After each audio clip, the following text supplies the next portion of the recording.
Alors sur Canal+, en ce moment est diffusé Dexter Résurrection. Et moi, bon, pour être bilingue, j'ai eu le plaisir de voir la série du coup qui est sortie plus tôt aux États-Unis et qui vient de se terminer la fin de semaine dernière. Et donc j'ai vu les 10 épisodes. Et franchement, c'est une grosse claque. Alors moi, j'étais fan surtout des 2 premières saisons de Dexter. Pour moi, ce qui s'est fait de mieux en matière de télé, hein, que ce soit au niveau des intrigues, des acteurs et de la mise en scène. Après, moi j'avais été très déçu, j'ai encore beaucoup aimé les saisons 3 et 4, surtout la 3 d'ailleurs. Après, ça partait un peu sur du navet dans les saisons 5 et 6 qui étaient franchement pas bonnes.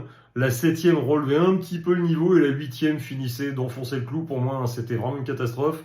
J'étais très content de voir la série revenir avec New Blood, qui était une façon de clore, enfin on pensait qu'il clôturait la série de meilleure façon. Donc New Blood était sympa. Après j'étais un peu, ah merde, ils ont tué Dexter. Et donc quand ils ont annoncé qu'ils allaient refaire Dexter, que finalement le mec était pas mort, je me suis dit, oh là là, comment ils vont nous ressusciter ce truc-là? Alors ils ont fait les origines, hein, avec un autre acteur, mais on entendait Michael C. Hall en voix off.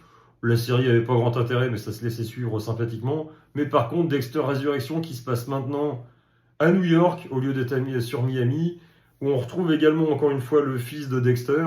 Je spoilerai pas pour ceux qui n'ont pas vu, on a énormément de guest stars absolument génialissimes sur la série.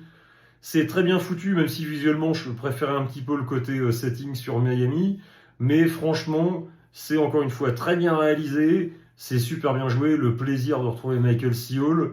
Et franchement, la série est excellente. Alors ça se finit, je vous spoile pas le truc, hein, mais au moins on a une fin, même s'ils font encore, il paraîtrait qu'ils referaient 2 saisons encore derrière, mais au moins on a un arc qui est fini, même si jamais le truc se plantait, mais je pense que ça marche à fond, hein, et que c'est reporté.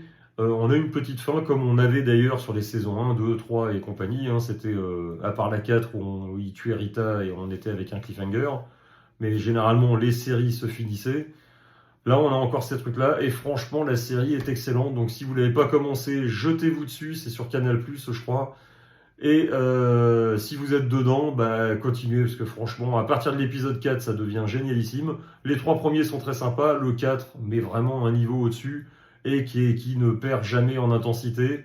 Et ça vaut le coup jusqu'au bout. Moi, j'ai fini la saison, donc franchement, c'est génialissime.